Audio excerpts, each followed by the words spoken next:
دم خوش گهدار و تماشاوان هێژا بەرنمەیە ڕۆژەڤ ئیرۆ دەرگەلوەمە. پێکانین کۆمیتەی ئادەستوریە سووریە کاربادانم بەرفەرەح ئین نافخۆیی و دەربەیی گەلخواانین. هەر پشتی ڕاگەاندنا پێکانینا کۆمیتەی ئادەستوری نەتوێن یەکگرتی هەروەها ئەمریکا ئینگلیستان و یەکیتی ئەوروپاییژی پشتگیریە خواهانین زمان. ئەv یەکوەکی پێنگابە گرنگ ئا چارەسەرییا سیاسیش بۆ کریزا سووریە بنافکردن. رووسیا، ئیران و تورکیەژی پێشوازی کردبوون. ئۆپۆزیسیۆنا سووریە و رژیما سووریە بخۆژی پێکانینا کۆمیتەیا دەستوورێ ئەرێنی بنافکردن. لێ نێزیکە هەیە ئالیان ji بۆ پرۆسەی جودایە.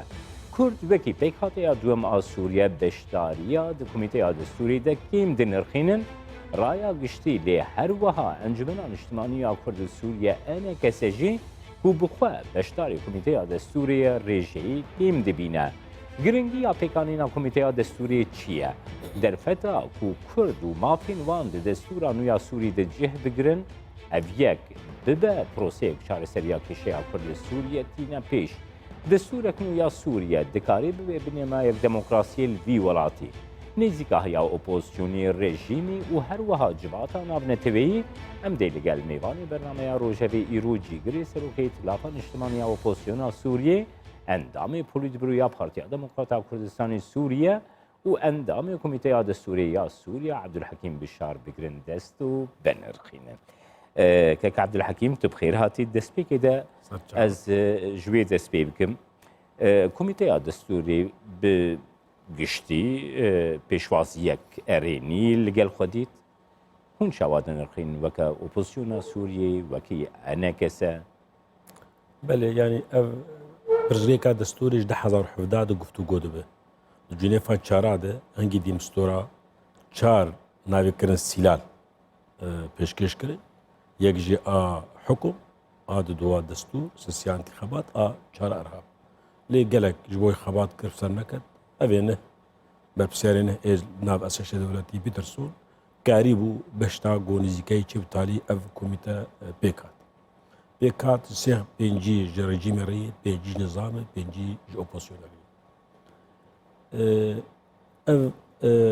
me wek opozisyon ez navê opozisyonê anedîm wek opozisyon me erînî kir ji ber soz hene got ev beşeke xalekê ji biryara eşeş navdewletî a bi reqema 10,354 ak dibe ji hikûmetek intîqalî غêr taifî dor destûr dor intîxabat. Ji berê biryar heye enu kêşa Sûrî divê giş bi yek pakêt ê nav destûr tenê. Destûr intîxabat divê hikûm intîqalî çêbe. Bi hevdorê bi ser neke destûr tenê tiştekî Sûrî pêk nayê. نزیکا هیا رژیمی که عبدالحکیم وکی گوته بخوا دست نیشان کرد. نوها هم دوام پروسه گوته کرم کریده هم جی نزیکا هیا برانبری دستوران. رژیم دست نیشاند که کو نه دستوره کینو لی پروسه دوی پیکوره کو چاکسازیان یا جی هنگو هرینان ده دستورا 2012 هم ده پیک بینه. گلو ئەv یەکیش نەها بە هەن ئالۆزیان ji بۆی wê پرۆسەی تایبەتی گرێدایی دەستورە کۆمیتەیا دەستوری پێک ناینە. Berê ew jî bixwe biryar bixwe yanî têde newekevî têd heye. Biryara a guhatî stendin têde hatiye dibêje heqê we heye destûrek nehdeynin û heq de jî got destûra 2012 hinek guhertin çaksazî çêkin ew desatûrê Sûriyê kev a 1955 بگه حتی 2012 وی رژیم gelek bixwaze got destûra 2012 hinek guhertin têd çêbe taybetî nêzîkî kursiya rîasî nebe wekî tiştê wê qebûl bike. Ême ji bo me destûrek nehdivî. Yani ew destûra got vî rejîmê daniyê qet qebûl nabe. Ew yek ji xalê sereke ê got zehmetiya gelekî damet çêbe wextê em dest pê bikin ka em ê kişa destûrê münaqişe bikin. Bawer ke ev خال بالتاني ممكن مهادرش ممكن بصاراج كف. إيه باش جالية خذناها نزل عليه كقول جالية جباتا نابن تبي وجريداي دستورة سورية هاتي دس نشان كرنوها آلي حمي هزين زل هزين جهاني هر وهان تبين يجرتي بيشوازية كي مزنت كن ليه دخالا كو دستورك نو بيكوري سوريا بخورة زلالیک تیدتنه یعنی ابنا نه آلوزیه کش بوی کمیته آوایی دست. بله چه بریاری اساس نفدرتی استندنه جبر او بريار ستين نو كود تفكرن تم هناك تشي نو كافيتي هي حرك جبو وخوا تفسير بك بيانا جنيفا كي دركتيه روسيا برانجا كي تخوينه امريكا و هفالبند خو ام برانجا كي تخوينه بريار ده حزر بينجو چارا ام وبدوستي ما برانجا كي تخوينه روسيا و دوست خو برانجا كي تخوينه عين فيناجي اف بريار هتستنقوي كوميتا دستوري تشد حركه برانجا كي لنر ام ديفيجن وايت يدهاتي هون كارن حقي وهي هون دستورك ندين اوج بواتي دهاتي دستور ده حضر دوازاج كانوا گفتگو بكن جبرگو هين د بهوریا مده هين پرسگی کاسوری نگای آستا گو چار سرب چار سرکش دستی هزین بهتر مزندنه تایبت امریکا و روسیا هين توافق دعوات چنه بوی و مرحله دستوري دريج بك حتى جو امريكا وروسيا جو قيام بهدور توافق كي ودستور بيكور قنا جا توافق كي دستور جي وقت هناكي وندا كنا وقت تشا جنيفا دوا جنيفا سيا وجنيفا شارع 10014 ام جنيفا داكت حتى 10018 ما تشرف صار خص كيكي عبد الحكيم هر دوی چرچوی از دخوازم اشته بپرسم نها گر رژیم و هف پیمانین رژیمی این نافخویی و این درویجی گر لدجی دستورك نو دركبن بروسيا دستورا نو دركبن دكاري دستورك نو لسر عرض سوريا ببي راستيك دي جور ظرف انا دنا الا امريكا وروسيا بيجين هبدو يعني امل بيشا دي احتمالان يكجي جو امريكا وروسيا جيان استكي انه ايدي جرك كريزا سوري تشار سربه هنگی و دستور که سر مفرد بکن وقت چوات فقط دایتون لمسنا بوسنا هرسك تشيب هجمال بدونك ليد بهوريا متين نجاي امريكا وروسيا نجي استا جوهين وضع سوري تشار سر بكن هين وقتك جدبه هين نارينوا جبو تشار سوري جلجي جهنه روسيا دبينه معنا بشار اسد دمك جبونا سركفتنك امريكا دبينه چونه اسد دوی هر جبر اسد نما کاره اداره سوری بکه تفگو ناک شرطکی پیشکش ناک شرطکی لجبو دینینا رو دوی اسد هر جبلی و تشدجی هنه گلک نواد تشنو کفدو هنه حتی گو نگین توافقه که و کریزا سوری امکار ناوی بعربی اداره الازمه يعني تشاوا بريه ببن نجو جارة سريبك كيك عبد الحكيم نهاد كوميتي دستوري ده يكو وكي حتى نهاتي زانين نافين شار كردان هنا بيك هاتيات دوام سوريا بمليونان كرد بس شار كرد كوميتي دستوري ده افيك نن حقيقة كردان را بله يعني اسكارم فينا هناك روني بكم يكجي يعني بروبلم ند اورتا مو رجيم دي بروبلم اورتا خلق سوري رجيم دي ام بشك بروبلم هنا دو تفجرة كردي نكت حمل هزين اوبوزيوني يعني وقت انا جماعه اجتماعي كردي ام بدنا في كواليسيون دنا جده اندامي كواليسيون يك جوا كرد يعني سديده جبار انجمان اجتماعي كردي ام نكار مش تمثيليه كرداك شاتك وقت سديده تشكي باشا لين بارتين كردين دن يعني برنجك حتى انك ام لقامش تبتني كارتك لقامش قبولتكم ام قبول لك او شاشتك قالك مثلا گرک پارتیون کردی بتوایی ایش دربی پیدو انا کسی در کفن اصلی جهانی بدون سیاست چواد مشه دیکم نف هزین سوری نتوی باس جهانی کار بکن کارم که خواب بکن شریکی همه جار سر کنا از لباجار قام شدم از ناف شریکی تشتکی باستی او یک غلطیه مثلا گو سببه که گو کرد رجاوا ده کمیته ده سوری ده که يعني او يكتي وي واتي جو كرد دخوانا ساندنا بلاتفورمي نابنتوي دهين جي قلستف دگرن لي دواري نابخوي ده هر وي بروباغاندي بانگشيتكن ام بهيزن جبر وي كي جيهان مدبيني لي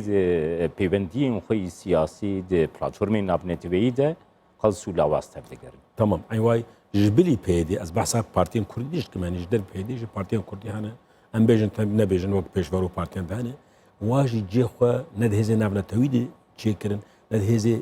هرمين هزي جاني تشنكن جبل اوجي دوري جارسك ناسورين يعني وقت سانكي بس ليد نار بيجم تكني املاك وقبولك كجي تشتكي حق ناين او قلتنا قلت الحق دين وقت تصرت عليه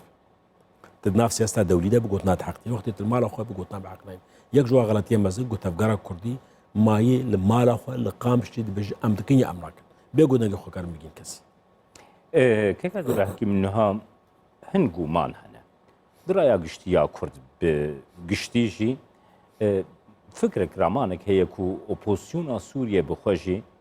باوایکی گلکی ایرانی دموکراتیک خونیزیکی شار سریا پرسا کرد لروجاوای کردستانی ناکه تو یک جوان کسانی کو وی روشه هری باش دزانه تو جیگری سروکی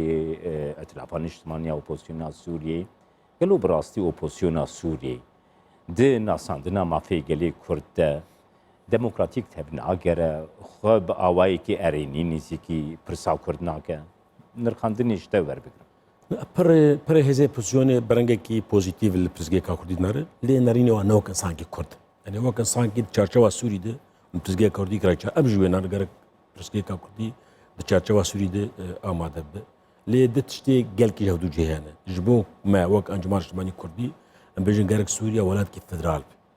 حتى انا هي هزي اوبوزيوني وينا نابين تجاري جنا كنت وقت جو ام درباسي كواليسيوني بود هنجي قبول لكن جو سوريا دولتك فدرال جبروي ما وك خالكي جهه مني بسانديش حقي انجمار اجتماعي كرديه جو دولتك فدرالي افاب افتشتي السركه جو نامه جيناكو كي وكيدن بس رهبونا كردا سوري جو بشكل جيروكا كرديه حقوقي وديمقراطيه حقوقي زمان اف سياساتي قريج كردا راه من وقت مساله الناس نامي حزام العربي ام قش بفدور يعني توافق كده سبب المساله هذه وكي انا كسا هند کمیته دستوری ده بدو کسا آمادنه الگوری آگاهدارین مورگرتی انا کسا ده جبوی دستور کی سوریه دموکراتیک کو مافی کردان تیده پاراستی بکو انا کسا جی خوبکی نونرکی دوزا کردی بینه بگومان چه بابتنه کو انا کسا دخوازی دسته سرکده ده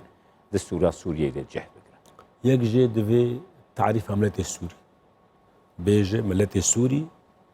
بيكتي جعربة كردا تركمان وكم نتويدن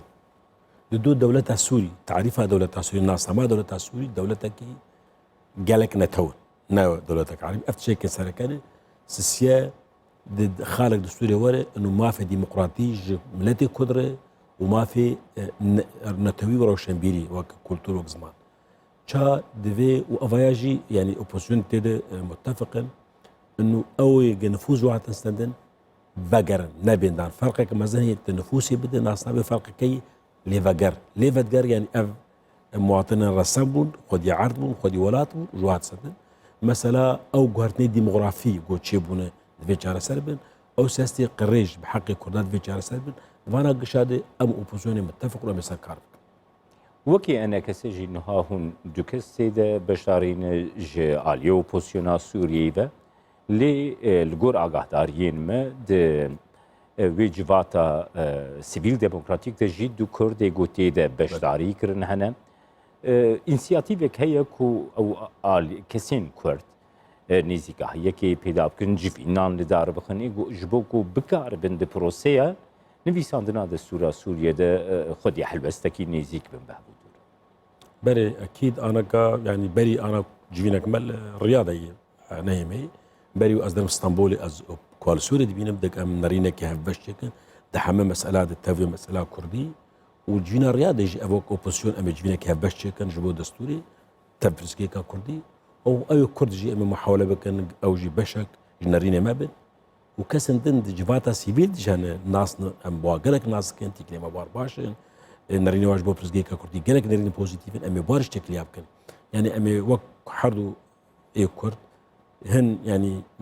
ناس كان باب اوبوزيونير باش هن معرفه ماجي قال كي باش ام تكليان اوبوزيونير وجباتا سيفيل تكلين قالك بوزيتيف تشيكن ام كاربن خالي خوات شي سرقي ام درباز كن دسولا سويات دوی چرشوی دست خوازمش بزانه بم که عبدالحکیم نهال گورا سیستما کمیته دستوری گوهاتی داین پنجی رژیم پنجی اپوزیسیون پنجی جواتا سیویل لی بریارین کو دی بین استاندن لازمه 113 کس انگوش 175 بپجرینن وی بریارین وەکی ئەنەکەسە وەکی ئالیە کورد هەندوێ باوەریە دەنەکو 113 کەس divê komîteya destûrî de ji bo nasandina mafên Kurd helwestekî erênî werbigirin ku pirsa Kurd derbasî nav destûrî. ji ber yanî birastî em ana xwewir nebtenê dibînin. Em wek rast em wek Kurdan dikin lê opozisyon ji dostê me heye û mujtemê dewrî ji dostê me yani Amerîka jî piştgirtiya mafê milletê Kurd dike û Rûsya jî piştgirtiye dike û Îtîhad Ewropî jî piştgirtiye dike wezîvênar ser zûnê bêjin Tirkiye heta derecak mezin piştgirtiya mafê milletê Kurd Sûriya dike. Bi mir münaqeşekirine bi opozisyona Sûrî münaqeşekirine gerek devera Kurdî zimanê Kurdî resem be Kurd camiatê Kurdî vekin, medaresa Kurdî vekin, zimanê Kurdî dîs bikin. Gerek du xurfê berlema bir xurfak jê 40 kes be 10 Arab, 10 Kurd, 10 Türkmen, 10 Netewîtin ve navê dewletê ne Sûriya be yani heta bi Tirkiya münaqeşayê bi opozisyona Sûrî ez amade hazir bûme dibêje gerek Kurd bigên mafê xwe demokrat Sûriya. Ne bi federaliyane lê bi federaliyane mafê Kurd demokrat ji ber wê ez bawerim yani devletên cîhanê tevayî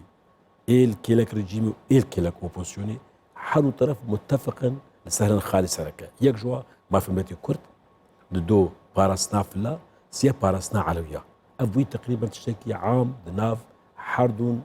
hêzên dijî hevdû li ser xaka Sûrî. Kek Abdulhekîm niha ezmûna Başûrî Kurdistanê jî li ber çava destûra Iraqa Federal bi rêjeyekî gelekî mezin a xelkê Iraqê di referandûmekê de hate pejirandin lê hîn jî sala 2019 hikûmeta Herêma Kurdistanê gelê Herêma Kurdistanê ji bonî sepandina maddeyên destûrê di danûstandina dene hîn jî destûr wekî pêwîst li Iraqê nehatiye cîbicî kirin. Tu bawer dike ku destûreke nû li Sûriye û demokratîk jî pêk were li ser erdê bê sepand. Ez bawerim yani xebatek dirêj pêşame yani destûr mimkune ne her tiştek em dixwazin pê were careyeke min be wê xebata me berdewam bi guhertinê tişek pêk nehat li do tişê destûrê jî pêk hatin em divê li ber çavê xwedên astengî çê wek Çawa Kurdistana Iraqê çi dibe yani xebatek dirêj dewletê mezin Ewropa heta aneka destûrê xwe diguherin û sistemê xwe îdarî diguherin. Ji ber wê yani Kurd hên xebatek dirêj li pêşawayî. Careke min got Kurd mafê xwe diparêzin destûrekê di vî welatî de li Kurdistana Iraqê çi wî Iraqê çi wî. Wê cara dwar Sûriye em muteekid bê parastin mafê me lê em berçavê xwe dînin neq û naxa tarî. û naxekî ne ji xebatê re berengekî ne îca xebat dest pê dike vê em xwe ji qûnaxê re amade bikin. Kek Abdulhekîm her wiha li ser erdê ji bo Rojavayê Kurdistanê hin rûdanên dinên giring û rûdidin hene ez dixwazim derbasî pirsek duwa ji wa babeta jî bibim ku niha Tirkiye gefala Amerîka jî dixwe dibêjek em dê ji vê rêkeftina ku melgel wekirî em dê dûr bikevin ji ber ku helwesta Tirkiyeyê kontrola li ser herêma ewleye ger ew kontrol ji bo Tirkiyeyê nê sepandin Tirkiyeyê ji wê rêkeftinê dûr bikeve. Gefa Tirkiye matirsiyekê ji bo Rojavayê Kurdistanê peyda dike dîtina te wî babetê de çi? والله her şerek çê bibe yani zehmetiye û xatirê hene. Em qet naxwazin şerek li ti deverê Sûriya çêbin. û taybet îca li Kurdistana Sûriya em naxwazin şer çêbin. Dorta ti kesî em naxwazin xaka me wek Kurdistana Sûrî bibe cê şer di nav xelkê de. Bi rastî kîbin. Lê divê baş em Kurdistan bibin PKK û Tirkiya dijminê hevdûn. û Tirkiya ne bikune qebûl bike dijminê wê serhûdê wê hikûm bikin. Yani ev divê di bala me de be Tirkiya vê qebûl nake. Ji ber wê wê baş û got peyedêl çareserkirinekê bike. Peyedê çawa çareser bike got nehêlê Tirkiya derbas be. Tirkiya li Qendîl jî qesf dike. Kurdistana Iraqê deverê meqeratê we qesf dike. Wê li wê de jawab bike. Heta ji Tirkiya bê wê PKK hevalbendê dûrî hûdê xwe bixîne. Ne got bêjin Tirkiya ser heqiye ne heqiye me behsa dike em bêjin di teref hevdû dijmin dibînin. Yani Tirkiya PKK peyde dijmin xwar dibîne. Ev ana ne virkî heqî ne heqî madam dijmin dibîne wê qebûl ser hûdê hikûm bike. Ez bawerim heger PKK peyedê li çareserkirinê neger bi rengekî de û bimîn li ser serê xweswarê bi eşkî û ez ê li vir bim wê ji bo Kurdistana Sûriye tişin xerab çi. Em naxwazin ew çi. Belê. Niha jaliyê xwe Pentagon jî îro dest nîşan kir ریوبریا خسر لروجابایی کردستانی جی دست نشاند که کو خالین ریکفتنی گلگل ترکیه هاتینه کرن پی در پی لسرعر دی جیتینه جی بجی کرن لی ترکیه جالی خبر دخوازی هلوستا خل سروانا بسپینی الگورا باهوریات بحبونا هزین امریکی لروجابایی کردستانی براستی ترکیه دکاری اپراسیون کل ویدری پیک بینه يعني أفا براستي برسك قالك حساس يعني برس مركب رنگ كده بك أمريكا آماده شرك تركيا رفقش بو كردا نجبو كردا جبو يبك قصد أو جي برس از بجم بو تالي أمريكا و تركيا بقى قصدينت بقى بيدينت بو تالي دبي أفجد حساباتي بيدي دبن جو تركيا جبيدي جي أمريكا لازمه وقت دوستكي دمك كند لأمريكا جي تركيا لازم تركيا جي أمريكا لازم دوستكي دو دريش جرك في معادلة باش ناس بكي وفين بكي جبو تالي أمريكا تركيا بأوينانات سلوي أساسي جرك حساباتي خوش كيك عبد الحكيم نهاية كجبابتين كو دسلاتا تركيا هرتي نزمان أوكو هري معولا بيكورا وتركيا الويدري مليونك دي مليون حتى جانا زيادتر دبيجيكو أزي بنابرين سوريا لوي هرمي جيبكم وكي أنا كسا أبهل وسطا تركيا كو بنابرين سوريا لروجاواي كردستاني لهرم أو جيبك هل وسطا وقري دايبيج يعني از كارم بجد آليك جي جبو تركي أو تشتكي دعائي جبو دعي خوي داخلي جبر يكجي سدامي وقو تيناس كرين قو أكابي اسطنبول وأنقرة شكستن إنه هبونا خلق سوري مهاجرة بنابرة تخوازه ناما كي بيش نندر وأزي فينا جارة سرب حتى أنا جي كيشي بنابرة الاسطنبولي وقالك باجارة تركيا هنا تخوازه ناما كي بيش خلقي تركيا رن وأزي فين مسألة جارة سرب جبو وضعي خوا درست بكم دو أمك أنا كسي طبيعي أم دجي تغيير ديموغرافي نش كيبل كيدانيبل الكردستاني والجزائري الكردستاني بريارك اوبوزيوني قشي بريارك مجتمعي دولي جاي تغيير الديموغرافي السوري ممنوع ابدا تشنابه بريارك حمي برياري اساس نفدرتي ده بريارك هي جحقي خلكن بنابر هي بقر جيخوا دوختي جو راح تجي فيدا تغيير الديموغرافي قبولنا بقط وكي أنا كسا أف بابت والقل هزي نابنتوي أف جيفينين ويقرنكو دهم لأمريكا لروسيا لأوروبا يرودان وچندين جيفيني و القرى قهداري ما وكي كرسان 24 إيكو لروجلاتا نابين لأوروبا ببردوام بكن جيهانا هر في بابتي وندي بيننز بريت أكيد ما قشي تنا وقشي بقبولنا يعني جوابك قشي يقوتنا أفتشاي قبولنا بقط وقشي بيجن وك اتفاقك هي أفج بودي عاتك داخلية نتشكي حقيقي يعني أمريكا بخوش مرقوتي أفج تشكي دعاية داخلية نجبو نوضعك ناتشكي حقيقي گریدای پیکانینا اپراسیونه که برانبری روجلاتی فراتی روجابای کردستانی جبه گوری گری لی بگرتن وکی انا کسد يعني بينغافين جو هونتا بيشن شناكك عبد الحكيم والله افايا از نكارم جوابك جاهزم لبراسي افحم وجيه جو جوينك برفره انا كسي روشن بيرن كرد جدربي انا كسي از مدارن كرد جدربي انا كسي لافدو بجفن ام كاتشبك نبس جوج امريكا بيجم والله افايا دفر ارام تشي بقرك حمايه دوري دبي وقرك خلكي منطقي واداره بك اف قلتناك عامل دبي برنامجك تفصيلي جبو انا كسي هبه نبقى انا كسي ثاني قالك روشنبير وسياسه ماري كرد جير هنا بهفدور ام تشتكي تشيكن او تبلغي تركيا جيبه وامريكا جيبه وروسيا جيبه بيدي جيبه قالك بيدي تدوري حدود كافي يك جي بيدي تدوري حدود كافي ت سببك صدمك استنجي قد هل تركيا برخو بدمه فيتوي سبب الراش يعني قالك ام استراتيجي دينا قالك زلال حتى انا كا نقلكي درستي او برنامج اقوك تبيج ام دلوتي جهاني قشي بلا بكن بيجاكو دو سياحه طاب تالي افدي نيمانه الجمانه قالك زلال داخوازك وساد رايا قشتيا كردجي باوايكي قشتي هيكو روجابای کردستانی رایا گشتیا روجابای کردستانی بکاره به نزدیک هفدو بیر و رای خوش قادا رایا گشتیا جهانی را دست نشان بکه انا کسا آماده اینسیاتیو کی ساور بگره یا کو تجی دست نشان کری برز عبدالعزیز ام هیوین گلوبه ام هیوینم بزیدی دجارم اب بانک درخستیه ام حوجه جیونك فرد برفرنه براسي ديم قيمه خلق كود جيرهانه جدار في انا كسي في ام قيمتي نو بهدور ولات باريزن جين بيرورن قال لك بهدور كارب استراتيجي دينن استراتيجي برفره جبوك حركه يكون بها امنش ما انا كسي ثاني بله قال لك سپاس برز عبدالحکیم بشار